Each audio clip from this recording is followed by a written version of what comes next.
नमस्कार, मी विजय शेर्लेकर. माझं कलेचं शिक्षण जे अप्लाइड आर्ट म्हणजेच कमर्शियल आर्टमधून झालं आहे. मला कॅलिग्राफीची प्रचंड आवड व त्याचा फायदा तुम्हाला सगळ्यांना व्हावा या इच्छेने मी तुमच्यासमोर येत आहे शेर्ल्याची कॅलिग्राफी या यूट्यूब चॅनलच्या माध्यमातून. लॉकडाऊनचे दिवस आहेत, घरातून आपण बाहेर जाऊ शकत नाही.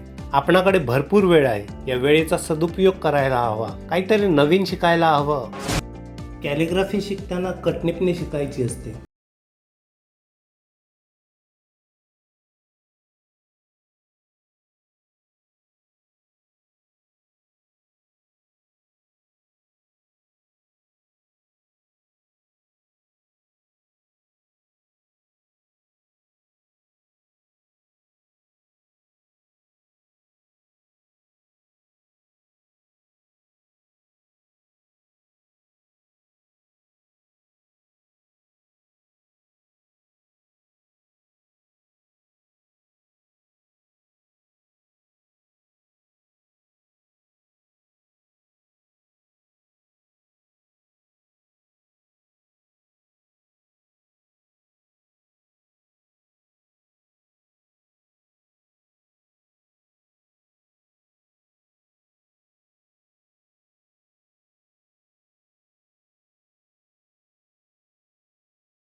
घट्ट म्हणजे कॅलिग्राफी करताना आपल्याला त्याचा त्रास होणार नाही. बघा, आपण जी कटनीप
अशी वळणं दाखवतोय कारण तुम्हाला ईची वळणं कशी आहेत ही समजण्यासाठी.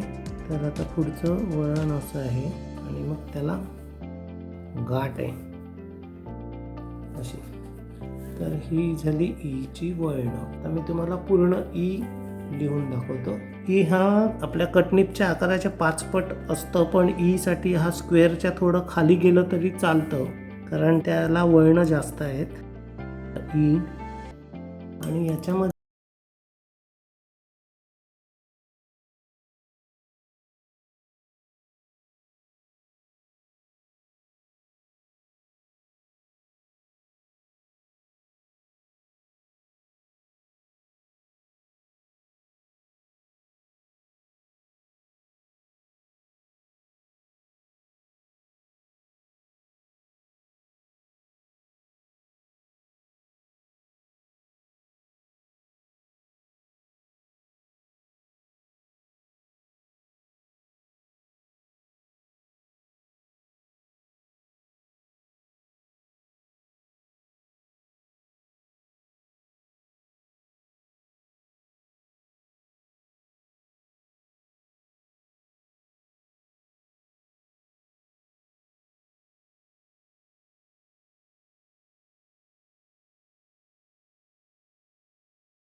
त्याच्या पुढचा ई थोडा दीर्घ उच्चार करणारा ई.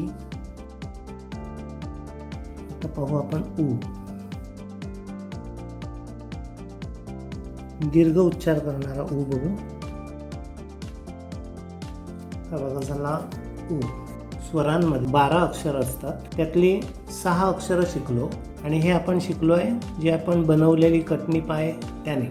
ही कटनीपचा आकार फक्त या प्रपोर्शनमध्ये बसणार नाही म्हणून मी ही छोट्या कटनीपने तुम्हाला दाखवलं. ही पण आपण हातानेच बनवलेली आहे आणि आपण केवढ्याही आकाराचे, लहान मोठ्या आकाराचे आपण कटनीप बनवू शकतो, ज्या आपण वापरू शकतो. ही बघा अजून एक आहे माझ्याकडे मोठी. तो लॉकडाऊन असलं तरी काही काळजी नाही, आपण तुम्हाला जे मिळेल त्याने कॅलिग्राफी करू शकता.